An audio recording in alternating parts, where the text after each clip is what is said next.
I came from outside, from another silo. What silo? L'épisode 3 soulève de nombreuses questions sur le plan à long terme de Bernard pour stopper la rébellion, les motivations sous-jacentes de Meadows et l'histoire de Solo dans le silo 17. Bien le bonsoir, mesdames et messieurs. Nous sommes l'animation de la soirée. Bien que l'épisode évite de répondre à de nombreuses questions, il ouvre parfaitement la voie à une saison captivante. Au lieu de suivre le format des 2 premiers épisodes, l'épisode 3 de la saison 2 fait des allers-retours entre les 2 silos. Alors que le côté narratif de Juliette se concentre sur le développement de sa relation avec Solo, l'arc de Bernard met en évidence à quel point il s'inquiète de plus en plus pour l'avenir du silo 18.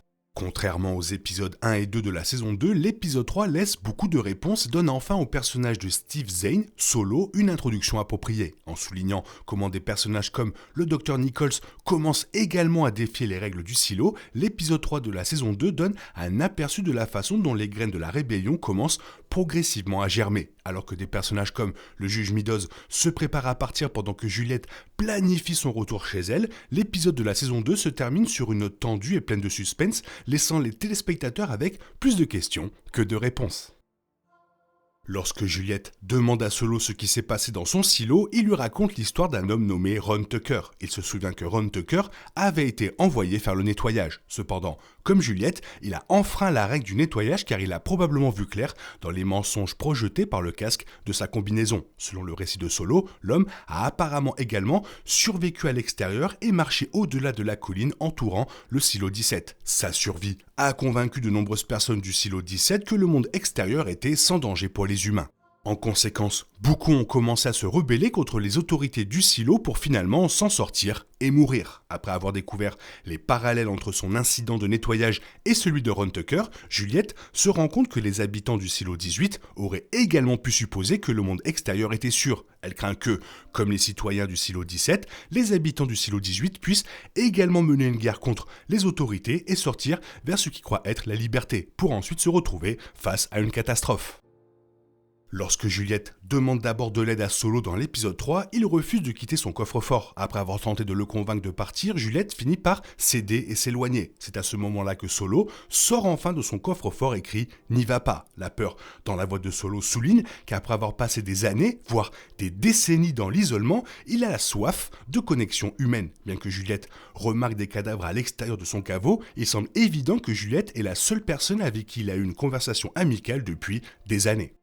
Solo semble initialement hostile envers Juliette et refuse de lui faire confiance, mais lui aussi se réchauffe progressivement à mesure que l'épisode 3 de la saison 2 progresse. Il se rend compte que Juliette ne veut aucun mal et souhaite seulement retourner dans son propre silo. Par conséquent, lorsque Juliette décide de continuer seule, son désir de connexion prend le dessus sur lui, l'encourageant à sortir du coffre-fort et à rejoindre Juliette dans sa quête.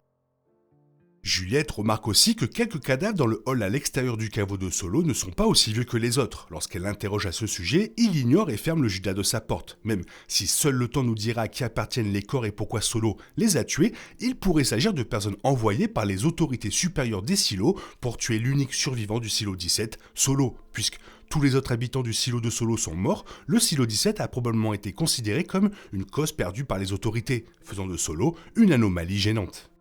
Pour effacer toute trace de vie dans le silo 17, les autorités ont envoyé des gens tuer Solo. Cependant, Solo s'est apparemment défendu en les assassinant avant qu'ils ne puissent l'attraper. Cela expliquerait pourquoi Solo semble si sur la défensive lorsqu'il rencontre Juliette pour la première fois dans l'épisode 1 de la saison 2. Il la prévient qu'il la tuera si elle essaie d'ouvrir la porte de son coffre-fort, car il craint qu'elle ne fasse partie des personnes envoyées pour l'assassiner.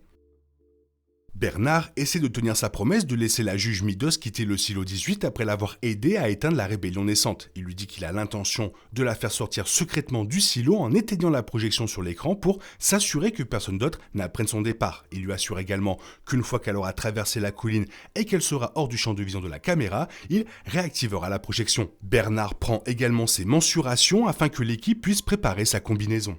Toutefois, il est difficile de croire que Bernard la laisse partir si facilement. Il semble probable que Bernard la trahira soit en lui procurant une combinaison défectueuse, soit en utilisant du ruban adhésif de mauvaise qualité pour isoler les bords de sa combinaison. Même si Meadows parvient à franchir la colline à l'extérieur du silo 18, sa survie semble peu probable car elle devra pénétrer par effraction dans un silo voisin comme Juliette avant de manquer d'air.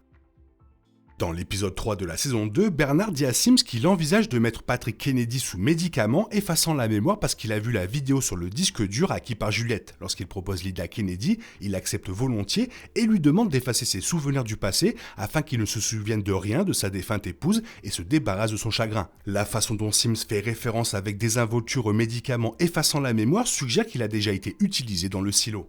Cela pourrait expliquer comment les habitants du silo ont progressivement tout oublié du monde extérieur et ne savent même pas ce que sont les oiseaux. La drogue pourrait également expliquer pourquoi les habitants du silo ont peu ou pas de souvenirs d'une rébellion passée. Même si de nombreux développements de l'histoire de Silo saison 1 suggèrent que la mère de Juliette et d'autres gardiens des flammes avaient commencé à remettre en question les autorités du silo 18, même l'approvisionnement en eau du silo pourrait être enrichi de drogue pour garantir que les citoyens restent dociles et surtout à leur place. Paul Billings dit au juge Meadows qu'il souffre du syndrome dans l'épisode 3 de la saison 2 puisque le mystérieux pacte du silo suggère qu'une personne atteinte du syndrome ne peut pas s'occuper d'un poste d'autorité. Billings s'attend à être rétrogradé de son rôle. Cependant, Meadows soutient l'idée de faire des exceptions et présente une théorie commune autour du syndrome. Elle le qualifie de problème de santé mentale dans l'épisode de la saison 2 de Silo, expliquant qu'il est causé par les pressions et la détresse psychologique de vivre confinés dans les murs de leur silo. Encore un très bon épisode, ça sent vraiment bon pour la suite, mais par contre j'ai pas compris pourquoi ils l'ont mis mercredi et pas vendredi, du coup va falloir qu'on l'attende vendredi prochain pour voir la suite. Ça j'ai pas compris, toi si t'as compris, fais-le moi savoir dans la zone commentaire, sinon il est temps pour toi de reprendre le cours normal de ta vie. On se retrouve bientôt pour une nouvelle vidéo, bisous bisous, bye bye. Il est impossible de compter sur les autres de nos jours, on est obligé de tout faire soi-même. Je me trompe? Rien de grave, j'avais tout prévu. Où va le monde, je vous le demande.